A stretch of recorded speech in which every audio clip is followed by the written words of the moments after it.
GMs for Hire.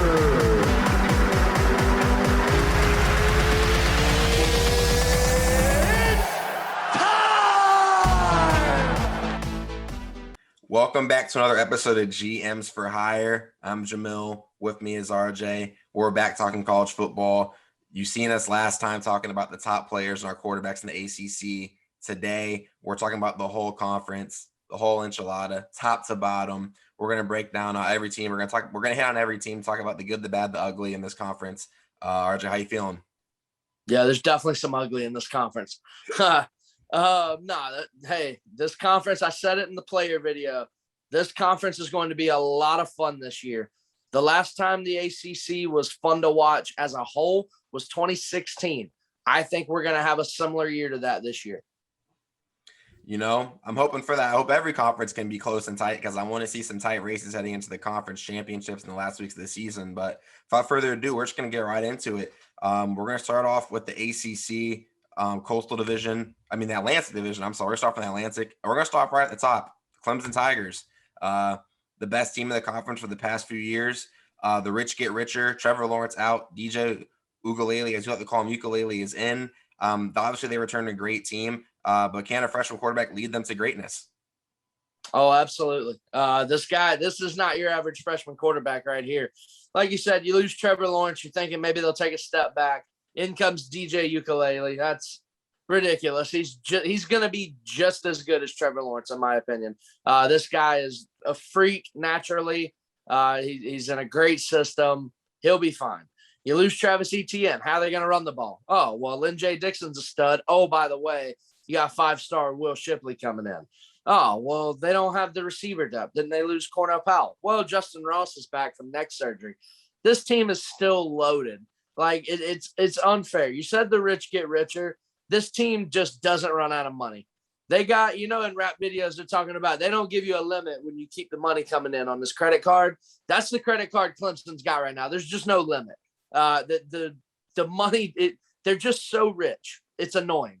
I like to see it because they're one of the few that can actually challenge Alabama. But for the rest of the ACC, how do they close the gap between themselves and Clemson? Right now, it's looking very, very hard to do. Yeah, I definitely agree with you. On this team from top to bottom, they're just going to be very, very good on offense, on defense. They're going to have one of the better D lines in the country, I think. They're deep in the secondary. There's just so many things about this team that go untalked about because, you talk about the DJs, talk about Justin Ross, you talked about, what they're going to do at running back. But even on defense, I think they're stout over there. Venables has those boys churning. It's a guy that he just got a contract extension. I feel like he's a guy that a lot of teams should be calling when they have a head coach vacancy in the offseason. But somehow they have to be, though, right? Like, somehow he stays at Clemson. I don't know if he's waiting for the perfect job. I don't know if he just loves being a DC in Clemson, but you would think. I don't know how Clemson keeps all of their coaches either. Like Jeff Scott was like only the second person to leave, second or third in this Dabo Swinney era. But they stay, and he's the best defensive coordinator in the country, and I don't know how he stayed there for so long, but yet he has. Yeah, I really want to know, like, what job is he waiting on? Because this guy could have been a head coach years ago, I think. Honestly, I really want to know what job he's waiting on. Maybe he's waiting on Dabo to leave to take the Alabama job so then he can just take over Clemson. Like, what is that what he's waiting on? Like, at this point, he's got to have his pick of the litter. Like, absolutely. Is he pulling just the Kirby Smart, just waiting for the one perfect team? I don't know. Maybe. Who knows? If USC sucks this year, Clay Helton might be on out of there. So maybe could you imagine Brent Venables at USC? Hey, man, we'll see. That'd be a good one. Woo. Heading on down the Atlantic, we're gonna go south. We'll talk about Florida State. You mentioned how do these teams catch Clemson? The last team that was up there before Clemson was Florida State, but let's face it, they've been downright horrible the past 4 to 5 years. Willie Taggart out, Mike Norvell came in.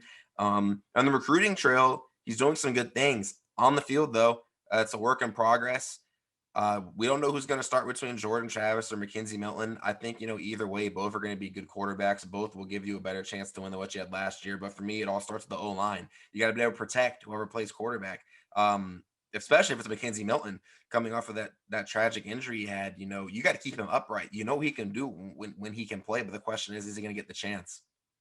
Yeah, I agree. If this guy is healthy and if he can get any kind of protection, we really could see the Mackenzie Milton that we saw in 2017. And watch out, college football, because I know everybody forgot about him. Everybody thought, oh, UCF, that was a flash in the pan, it's over.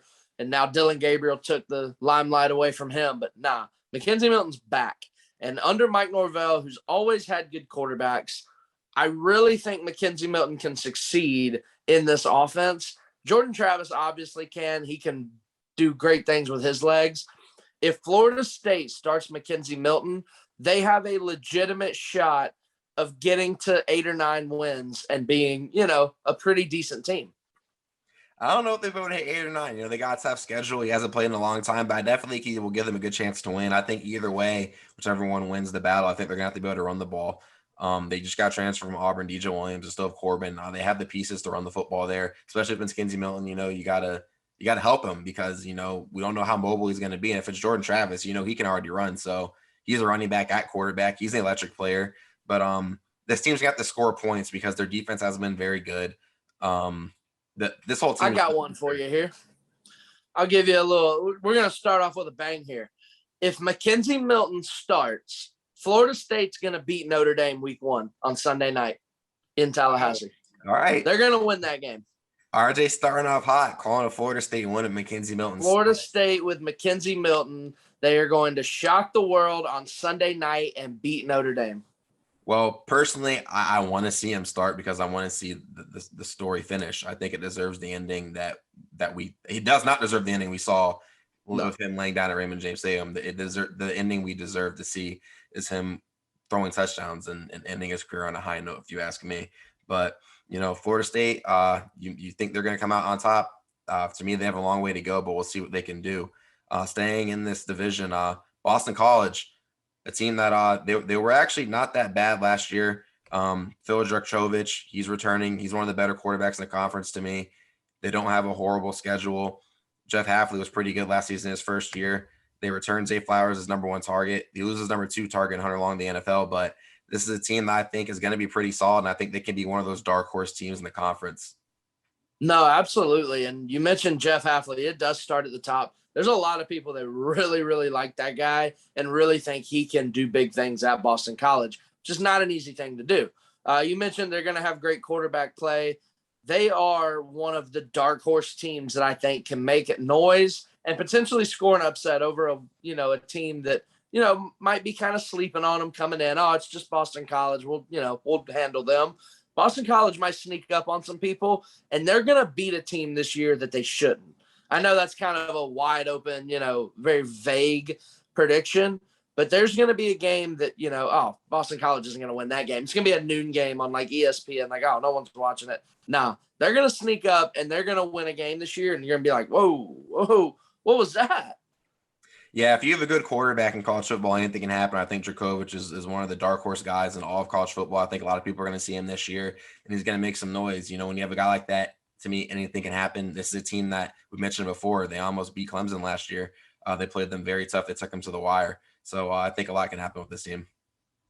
No, absolutely. They were definitely Clemson's closest ACC game last year, other than Notre Dame, which they're not in the ACC anymore. Yeah, they're tweeners. They're out this year, out the old end with the new. I know we've had our discussions about Notre Dame in the past, but we'll eventually get to them in another video. I thought about adding them to this, but we did not this year.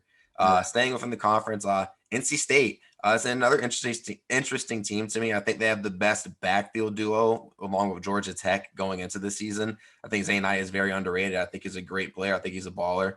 They're returning a lot of pieces on offense on the outside. I think this is a team that they're going to be pretty decent. I think they might be slept on a little bit. I don't expect them to score any huge upsets, but I think this is going to be a good, solid football team this season. Yeah, I agree. NC State usually isn't one of those like 3-9 programs. Like you're not really going to get a lot of 3-9 finishes from NC State. This is just a solid program. They're going to follow it up this year. They do have a solid team. You mentioned the running game. I think that'll be good. Dave Doran. It seems like some years he's on the hot seat. Seems like some years, man, this guy's so underrated.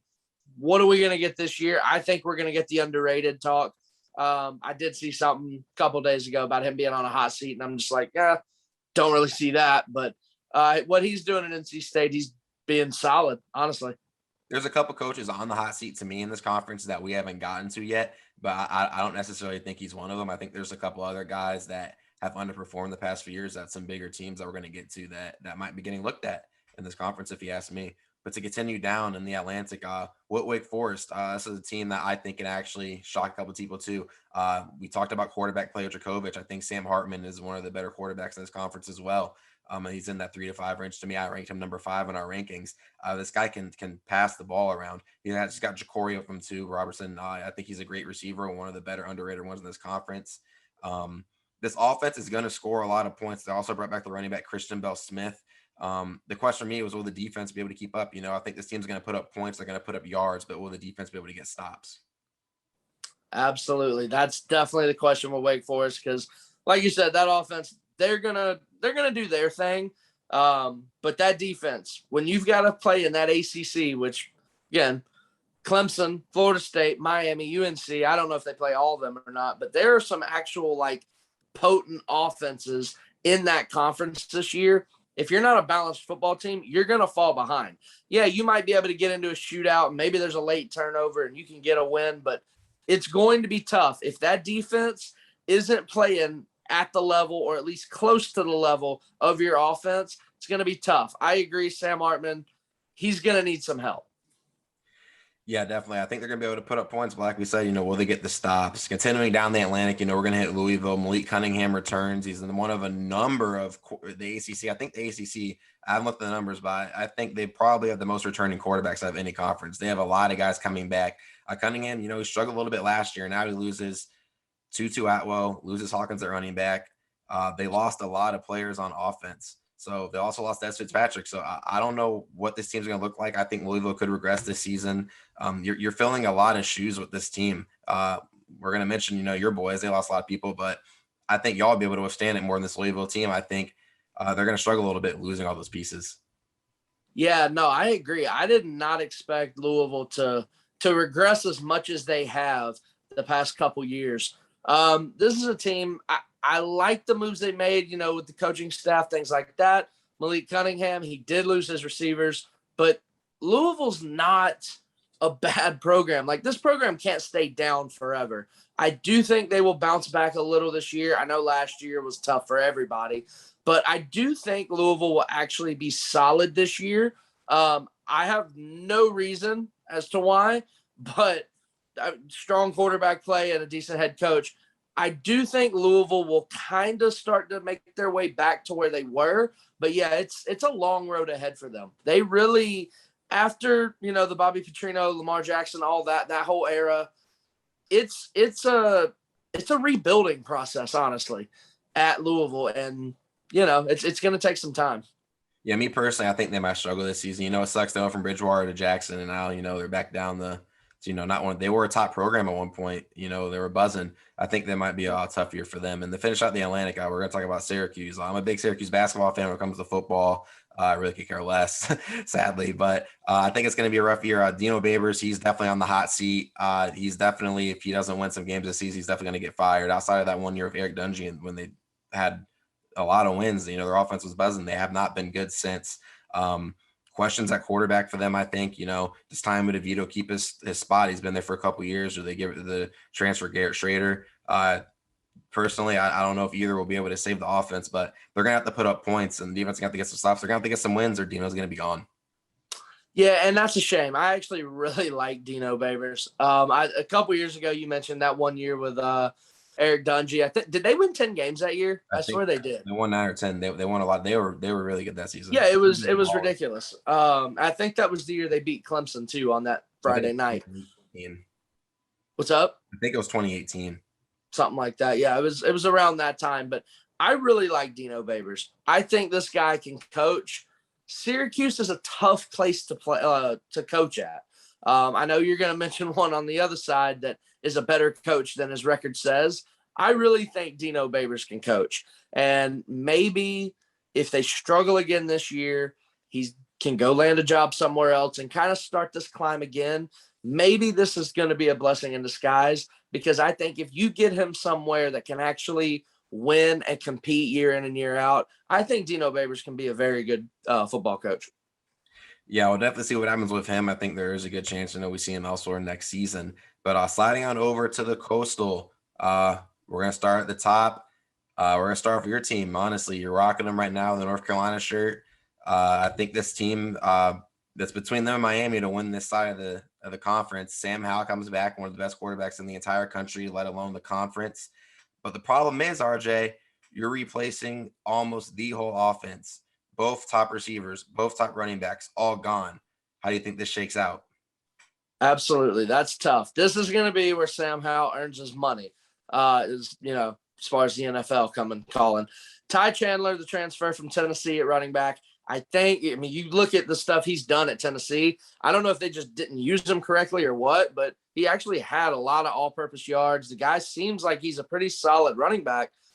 Bringing him in, he's not going to follow up. He's not going to, come close to what Javonte Williams or Michael Carter did. But this guy's going to come in and produce, I think. And he's going to need to, because I think the passing game is going to be fine. It's really going to be relying on that running game. Can Ty Chandler carry the load and, be competent? You're not going to be Javonte. You're not going to be Michael Carter. But can he be good enough to make UNC's offense more balanced? Because, yes, UNC may have lost Daz Newsome and De'Ami Brown, but Josh Downs, very young receiver who's very good. De'Ami Brown's little brother, Coffrey Brown, so good. Bo Corrales. This team has talent at the wide receiver position. So I'm actually, they lost some studs, but I'm really not too worried about the wide receiver position. To me, it comes down to Ty Chandler at running back. And I'm even more excited, honestly, for this defense, because the past couple of years, the offense has been electric. It's been unreal. Sammy Football putting on a show. Heisman Howell. The defense just can't get a stop sometimes. But this defense is getting older. They're returning 11 out of their 12 starters from last year. The only guy that's missing is Chaz Surratt, who's now in the NFL. Their defensive line, they are getting some high-profile guys. Desmond Evans, Keyshawn Silver. You're going to have great edge rushers. You're still going to have good linebacker play, but that's secondary. In our player video, I mentioned Tony Grimes and I mentioned Storm Duck, but we also have other guys back there that can absolutely ball out. And I think something that's not getting talked about is this UNC defense. Yeah, everyone wants to see Sam Howell, the flashy offense. This defense is going to be a lot better than people think.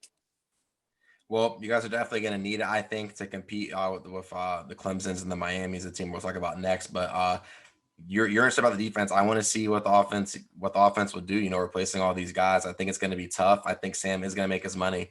But, it's not going to happen overnight. It's going to take a couple weeks. But if they get humming, by week 3 or 4, I think this North Carolina team can look really good because, like I said earlier, good quarterback play can do anything for you in college football. And y'all have arguably one of the best in the country. He's top 3 to me. And I think he will have the ability to make players better. Now he's not underclassmen anymore. He's an older guy. He's the leader. He's the vocal point. I think he can elevate those guys and make them good, possibly on the offense, and y'all can get where you want to be. But your biggest challenge is going to be Miami. Team we're going to talk about right now. This Hurricane is good. They're dangerous. You guys stopped them last year, but things can be different this season. The Eric King, obviously coming off that knee injury. They play Alabama week 1. Hopefully he's ready to go. You said you called in our last video. You think it's going to be a close game? Yeah, I think Miami's a very talented team. Now, a lot of that does have to do with De'Eric King. He's got to be 100% healthy for them to have even a shot against Alabama. But if he does come back 100% healthy, they're going to keep it close in that game. Alabama, they're Alabama. They reload. But they are replacing a ton on the field and on the coaching staff. Miami can keep that game close if De'Eric King is healthy. This team is very good. I know they lost some edge rushers in the NFL draft and stuff, but Miami is another program. Like, you got to understand, and you know this, Jamil, the state of Florida is just different. So even though the rest of the country sees that, oh, this 3-star guy at Miami, or oh, this 4-star guy, like that 3-star here in the state of Florida is probably better than your 5-star over, somewhere else. like the state of Florida just has so much talent. It is so rich that even the guys that you don't know about, the guys that aren't the big fancy 5-star guys at Miami, Florida State, Florida, places like that, they're going to come in and produce and ball out. Miami's going to be tough to deal with. I will say, as a Carolina fan, I'm glad that game is in Chapel Hill.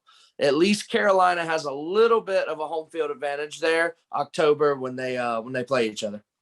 Yeah, for me, Miami, a couple of things are going to stand out. Their defense has been good the past few years with Manny Diaz. He's now going to be back, manning the defense himself this season. But can the offense keep up with the defense? You got to score points. Their receiving core got better. They get the transfer from Oklahoma and Charleston Rambo. Yep. They lose Bevan Jordan, but I think Will Mallory is a good replacement at tight end. They get Tyreek Stevenson, the transfer from Georgia, on defense. But I think something we haven't talked about is their loss on the defensive line. They lost 2 people to the first round of the NFL draft, and Greg Urosu and Jalen Phillips. You got to replace all that production, those sacks. I think that's not going to happen overnight. And I think that's what's going to be the difference in this defense. The back end of the defense is good. We know that. But who's going to be there to generate the pressure now is the question I have for this Hurricanes team. No, I agree. With the quarterback play that we're going to see in the ACC this year, you better figure out a way to put them on their back. Well, we definitely hit the top 2 teams in the conference. We're going to go up north a little bit in this conference to a team. We were talking about coaches that could be on the hot seat, teams that have been underperforming the past few years. We're talking about Virginia Tech. To me, just went away. I don't know if he's on the hot seat, but he's definitely trending down to me because this Virginia Tech program, he started off hot his first 2 to 3 seasons. And ever since then, they've fallen down a little bit. Hayden Hooker's one of the quarterback. Braxton Brewmeister is. He comes back this season. They return all of his top targets.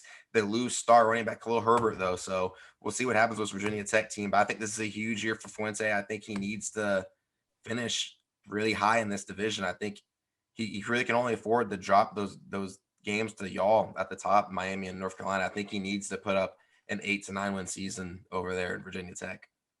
And I just don't think they're capable of doing that. I think Justin Fuente's seat is absolutely scorching. He might have, in my opinion, the hottest seat in college football. I know Clay Helton, we say he has a hot seat every year and they never fire him. Jim Harbaugh at Michigan, it's kind of a hot seat, but it's like you're not going to do any better. Virginia Tech with Justin Fuente, though, that seat is on fire. Justin Fuente has absolutely not produced the way we thought he would. The guy was very good at Memphis, got them to places they had never been. Said he comes over to Virginia Tech. First couple seasons, I know it was either his first or second year, he was in the ACC championship against Deshaun. They started out really good, and they have not backed it up. And a lot of that does have to do with the quarterback play. It seems like even if they find a guy, he gets injured, and then he'll transfer. And it's like, they can't get any kind of continuity on that offense. He's got to figure out a way to do that, or he's going to be looking for another job. Yeah, I definitely agree. I think his seat is definitely warm. You think it's scorching. It's definitely hot. But I think this is a team that's going to need to put up results, or he's going to find his way out of a job in Blacksburg, Virginia. Moving on down within this conference, we're going to hit Pittsburgh. Pittsburgh is always a tricky team. They usually always have pretty good defense.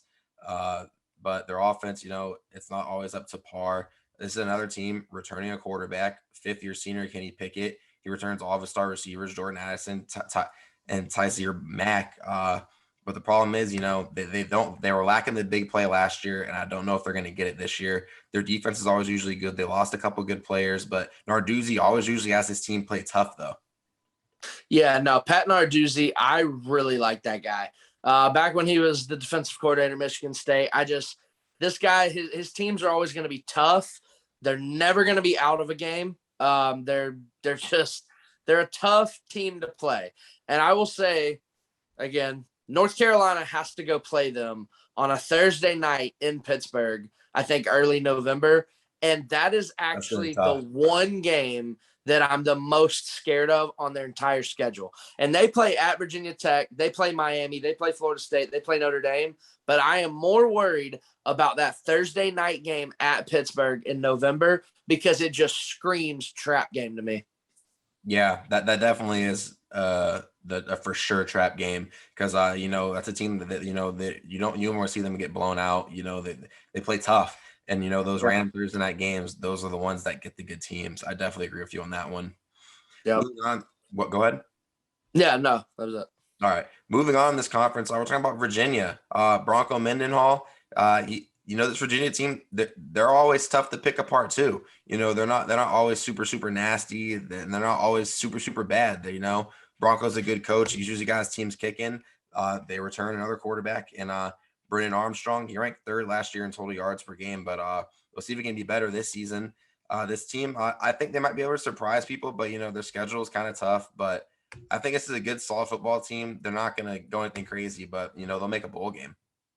Yeah, no, absolutely. I think Bronco Mendenhall has done a fantastic job at Virginia a couple years ago, getting them to finally beat Virginia Tech and make it to the ACC championship game. I know they followed it up with a tough year last year, but they had a tough schedule. Their schedule's not going to get any easier this year, like you mentioned. Bronco Mendenhall is one of the better coaches in this conference, though. So, yeah, I do think Virginia is still going to be sitting there about, 7, 8 wins maybe. Bronco Mendenhall is too good of a coach for them to bottom out. So I definitely don't sleep on Virginia this year. Yeah, I definitely agree. Bronco Mendenhall is a really good coach. He kind of goes under the radar sometimes, but he's been doing it for a while. He's just one of those guys that, like we said with Fitz, he just he gets his guys ready to go. They play good football, and they're a hard team to beat usually. Moving on in this conference, I will go down to Georgia Tech. This is a tough job. I mentioned it in our previous video. It's a team that 3 years ago was running the triple option, and now you've changed everything from top to bottom. Jeff Collins, it was a tough job, but I think he's doing not that bad of a job. He's coming in this season. He's going to have a second-year quarterback in Sims. I liked a lot of things he did last year as a true freshman. It's not easy to come as a true freshman to play in a Power 5 football and to play good. You're not going to go out there and put up world-beating numbers every time. But, if you can play good, solid quarterback as a kid still, I think that's a good way to go out. You have 2 good running backs, Jordan Mason and Jahmyr Gibbs. I think Gibbs is one of the best running backs in the conference. I think he's top 3 to me. I think if you can lean on that run game and Sims keeps developing, Georgia Tech might have something. You have a nucleus to build on. No, absolutely. When Jeff Collins took this job, I mean, it was absolutely a project. Yeah, you mentioned a team that's running the triple option. He's got to come in and completely start over. Like where I wouldn't even know where to begin if I was him. He has done a very good job. Now, again, this is a team that the wins probably aren't going to show. I think they'll improve, but we really got to value how good of a job Jeff Collins is doing, basically starting a program over from scratch, essentially. You mentioned Gibbs. I think he's a very good running back as well. I actually wish I would have mentioned him in our players video a couple days ago because, I think he's going to be very good. Jeff Collins, the job he's doing at Georgia Tech, they got to find a way to get some wins. They're going to be tough to come by, but I do think they are projecting up when not every team is. Yeah, I definitely agree with that. Like we said, it's never easy to take over a team that wasn't very good, let alone change a whole philosophy. Yeah, because you have guys that you're only running the ball. Your receivers were running routes, but like you're mainly blocking. Yeah. Your quarterbacks aren't throwing, so you get this guy to come in as a freshman and you do good. I definitely like the way this program's projecting. I think you're in a good spot. You're in Atlanta. You can recruit Georgia, recruit Bama, can recruit Florida, can recruit the Carolinas.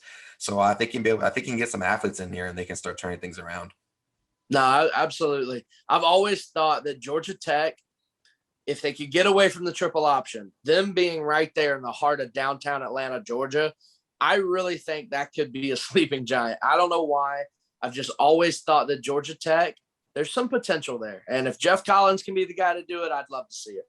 Well, yeah, you talk about the California teams, guys, when they go play in LA, but like Atlanta is one of the biggest cities in the South.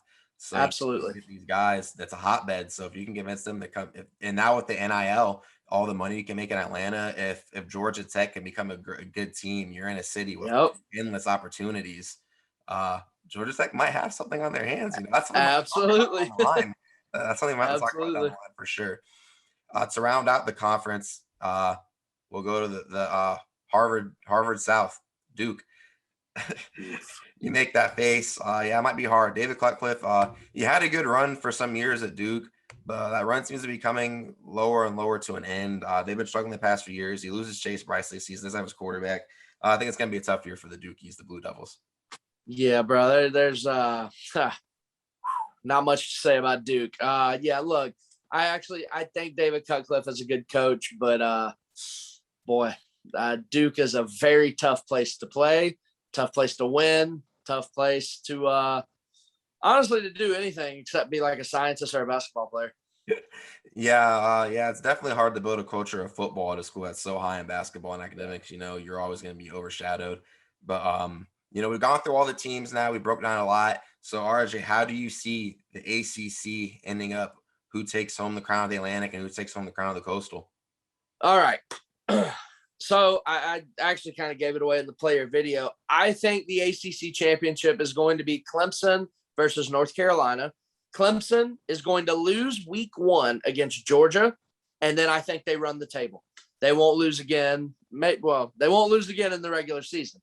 North Carolina, on the other hand, their schedule is nice, very nice. Now, I don't think UNC will go undefeated. I don't know what game they're going to lose, but I don't think it'll be Miami. I don't think it'll be Florida State or Notre Dame. Honestly, I feel like they could lose that Thursday nighter at Pitt, but I still think you're going to have 11-1 Clemson and 11-1 North Carolina. The last time those two teams played each other in Chapel Hill, if Sam Howell gets a 2-point conversion, UNC shocks the number 1 team in the country. Well, now Sam Howell's not a true freshman anymore, and they don't have Trevor Lawrence on the other side of the ball. I actually think, and I'm not just, this isn't just coming from my heart. I really think North Carolina is going to beat Clemson in the ACC championship, and that's a 12-1 ACC champion. You can't leave them out of the playoff. All right. Well, we don't know. And RJ tells us in his heart of hearts, it's his brain, not his heart, picking North Carolina to win it all. We don't know. We're not in his brain or in his heart, but we're going to trust his word. We're going to trust his gut. And for you, I hope they do that.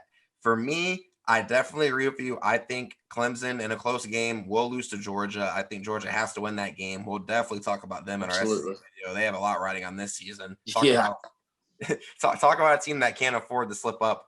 It's definitely one of them. But I think Clemson's inexperienced, first game, big lights. I think it's going to be close, but I think Georgia will just edge them out. And I agree. I think from that point on, Clemson will run the table. And I think they're going to get stronger as the season progresses. And you're going to see guys fit into their roles. You're going to see DJ blossom into a great quarterback. On the other side, for me, comes down to Miami and North Carolina. And I've honestly gone back and forth, and I'm going to keep going back and forth probably till the season starts. But to me, it comes down to, can Miami's offense live up to its expectations? Derek King is a great quarterback, but the past few seasons, Miami's offense has gotten better, but it hasn't been great. It's been getting better, but it hasn't been great. Charleston Rambo comes in. He's a great receiver to add. But my problem is, like I said, on the defense side of the ball, where are you going to get this pressure from? And I think that great quarterback play and Sam Howell, I think they'll be able to juggle that offense. And I think they will be able to win that side of the conference. I think we'll get Clemson versus North Carolina. The last time these two teams played in the conference championship game, y'all kind of got screwed in the onside kick. Y'all might have won the game had you not gotten screwed. Sorry to bring that up. Nobody was offsides on that onside kick. Offsides. That was awful. I'm sorry. That was rigged.